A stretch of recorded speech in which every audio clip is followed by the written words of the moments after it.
J'ai été contactée par Yann Robin pour, à la base de la création, avant même que l'écriture se fasse, pour rencontrer d'abord Yannick Enel, pour savoir si jamais ça l'inspirait d'écrire pour moi. Et ensuite, parce que Yann avait envie de travailler avec moi, et qu'on avait déjà collaboré ensemble, pas sur une partition de Yann, mais avec lui en tant que directeur musical, avec l'ensemble multilatéral, et qu'on avait bien accroché tous les deux. Et donc ça a été l'opportunité pour lui d'écrire vraiment une pièce qui était consacrée, un peu, non pas inspirée, mais consacrée à ma particularité qui est un peu chanteuse comédienne. Alors je suis plus chanteuse que comédienne, mais là c'était quelque chose qui se prêtait vraiment. Et donc voilà, ça s'est fait comme ça, c'était une espèce de volonté commune, plutôt de sa part, mais commune de Yannick Enel et de Yann Robin, d'écrire quelque chose pour une personne en particulier. Et la chance, ça a été que c'était moi. Et avec Léo, on n'avait jamais travaillé ensemble. Mais je l'admire beaucoup. En fait, pour rebondir sur ce que dit Élise, donc Papillon Noir, effectivement, c'est une longue jeunesse qui fonctionne sur des rencontres. Au départ, il y a la rencontre entre Yannick Enel, donc écrivain, et Yann Robin, compositeur, qui se sont rencontrés à la Villa Médicis, qui ont voulu travailler ensemble sur un projet d'opéra, et ça a mis du temps à venir, et il a fallu que les personnes et les groupes soient clairs dans la tête et bien identifiés dans la tête de Yannick Enel et de Yann Robin pour que cet opéra puisse exister. Donc d'abord, le fait que Yann Robin avait très envie de travailler avec Élise comme chanteuse, et pour sa qualité scénique aussi. Et donc Yannick Enel a rencontré par l'intermédiaire de Yann Robin Élise. Cette rencontre a donné naissance à l'écriture du livret, donc c'est vraiment un travail dès le départ qui a créé cette collaboration. Et le fait que Yann Robin soit aussi directeur artistique d'un ensemble de musique contemporaine, l'ensemble multilatéral, dont j'ai la chance d'être directeur musical, donc chef d'orchestre, et je sois aussi le chef d'un ensemble vocal, a fait que toutes les pièces du puzzle en fait, ont pu se combiner ensemble, et c'est comme ça qu'est né le projet de Papillon Noir. Papillon Noir est un opéra assez particulier puisque il a attrait au genre du monodrame, c'est-à-dire qu'il n'y a qu'un seul acteur protagoniste sur scène, en l'occurrence donc Élie Chauvin qui joue cette femme qui n'a pas de nom d'ailleurs, donc qui est une chanteuse, actrice puisqu'elle parle de façon rythmée mais elle parle sur scène, c'est un acte assez fort. L'opéra pose toujours une question au XXIe siècle, puisque l'opéra c'est un genre qui existe maintenant depuis des siècles, qui peut avoir un côté désuet ou impressionnant aussi pour un compositeur d'aujourd'hui. Donc l'idée de faire un opéra, c'est comment est-ce qu'on peut faire un opéra actuel ? Quel sens ça a de reprendre cette forme qui a tellement d'existence, tellement d'œuvres si écrasantes aussi dans notre patrimoine culturel commun. Si on pense à la Traviata, les opéras de Mozart, c'est assez écrasant cet héritage, donc il faut trouver autre chose. Et c'est pour ça que Papillon Noir prend une forme assez originale et très forte pour moi. Et la question fondamentale, et je laisserai Élise, je pense, développer parce que c'est très intéressant, c'est toujours la question de la voix. Comment est-ce qu'on traite la voix à l'opéra ? Parce que finalement, pourquoi est-ce qu'on ferait chanter des gens sur une scène ? C'est toujours la question de la légitimité de cet acte artistique et cet acte d'expression. Et la réponse de Yann est assez forte. Et justement, c'est pour ça aussi qu'il a fait appel à Élise, qui a déjà cette souplesse vocale, qui a cette capacité d'imaginaire aussi pour faire vivre un texte de façon originale, et aussi d'utiliser sa voix de manière différente. Et là, je te laisse peut-être commenter, parce que ton travail est très particulier sur cette œuvre. Non, mais c'est intéressant en fait. Effectivement, je crois que ce que dit Léo est très juste, et je pense que Yann Robin n'était pas du tout intéressé par le fait de faire chanter son personnage.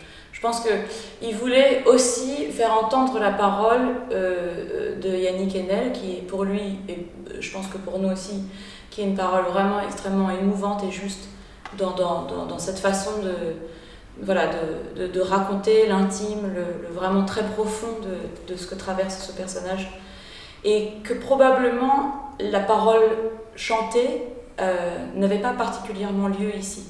Ce qui est intéressant et ce qui la rend musicale et ce qui fait, je crois, vraiment la particularité de cette œuvre qu'on peut qualifier d'opératique, c'est que la musique est vraiment un soutien émotif.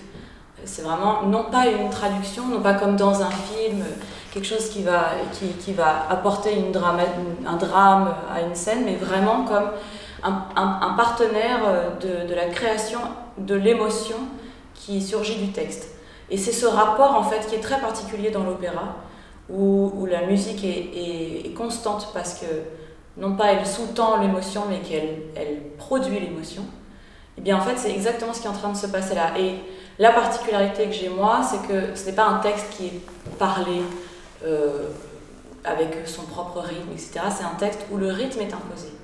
Il est imposé par le temps, par le chef, il est imposé donc par la métrique, et il est imposé par un rythme qui est extrêmement précis et qui amène aussi l'interprétation de la parole. Donc c'est son interprétation à lui, Yann Robin, qui se retrouve dans ce rythme-là. Et c'est ce qui en fait un opéra, je crois, et qui en fait une œuvre vraiment particulière et très forte. Et il y a une relation d'ailleurs, on dit seul en scène, mais moi je pense qu'en fait c'est un duo. Alors avec l'orchestre et le chœur qui est derrière, bien évidemment, mais c'est notre duo à tous les deux. C'est-à-dire que Léo est là pour porter toute la partie musicale, mais en fait l'un sans l'autre, on n'avance pas en fait. Le texte de Yannick Enel est très riche puisqu'on peut y prendre beaucoup de choses à quel endroit que ce soit, quelle que soit sa culture, son sexe aussi, son passé, son âge. Et c'est ça qui est très fort. Le fait est, on pose un constat, on a une femme qui arrive sur scène, qui décroche le téléphone, elle est avec sa mère au téléphone, ça on le comprend très vite, et on comprend qu'elle a eu un accident. Et qu'elle raconte cet accident et qu'elle en est encore toute chamboulée. Voilà. Et peu à peu, on a l'impression, on a des signes un peu d'étrangeté qui arrivent dans le texte, dans les histoires que raconte cette femme sur scène, et on comprend que probablement elle n'a pas survécu à cet accident. Peut-être cette femme est-elle un fantôme déjà, on ne sait pas trop, et voilà, parce qu'elle a une douleur, sa mère l'ennuie au téléphone, elle n'a pas très envie de lui parler, on sent qu'elle est sous le choc, elle aimerait juste se reposer. Puis là, elle n'arrive plus à trouver la lumière, l'intérieur de chez elle devient un peu étrange, puis on apprend quelques temps après que sa mère est morte, donc on repense au début de l'opéra où elle était au téléphone avec elle, donc on comprend que finalement cette femme peut-être probablement est morte et est en train de passer du monde des vivants au monde des morts. Voilà, et je ne dévoile rien, il n'y a pas de spoiler en disant ça, c'est ça l'idée de départ. Il n'y a pas vraiment de pitch particulier à donner, si ce n'est que je crois que c'est quelque chose qui est... Je crois pas d'ailleurs, c'est sûr, c'est quelque chose qu'on va tous traverser à un moment. C'est cet instant qui est entre la vie et la mort. Et là, je pense que ce qui est intéressant là-dedans, c'est que c'est un instant, on ne sait pas si ça dure une seconde, on ne sait pas si ça dure une éternité, on ne sait pas si elle est dans cette position-là éternellement. On n'a aucune idée, a priori, de l'endroit où elle se trouve, mais c'est cette espèce de déferlante de la vie qui est retracée, l'expérience qui est revécue.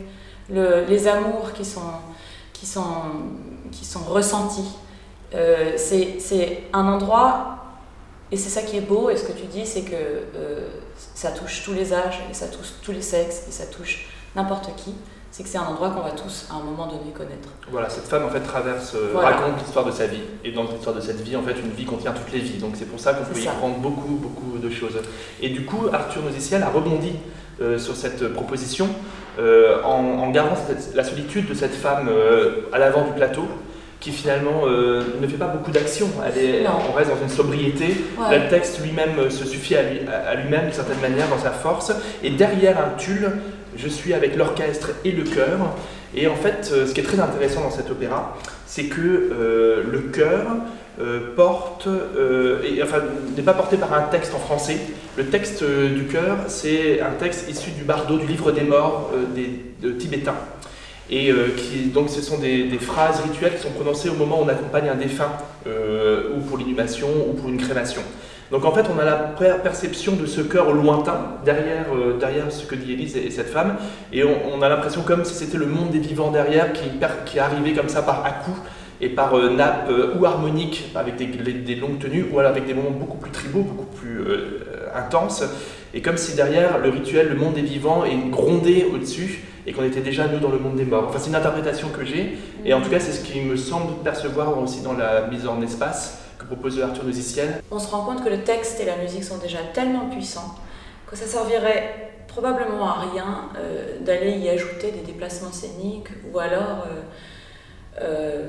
dans le texte, Yannick Enel a écrit de temps en temps, elle s'assoit sur son lit, elle prend son téléphone. Mais est-ce que véritablement ça a un sens, ou est-ce que ça ne... En tout cas, nous, on s'est dit que ça ne servirait pas particulièrement à soutenir le propos. Et que le propos est déjà tellement puissant et tellement juste que la voix en elle-même se suffisait à être entendue, plutôt que la présence physique à être vue.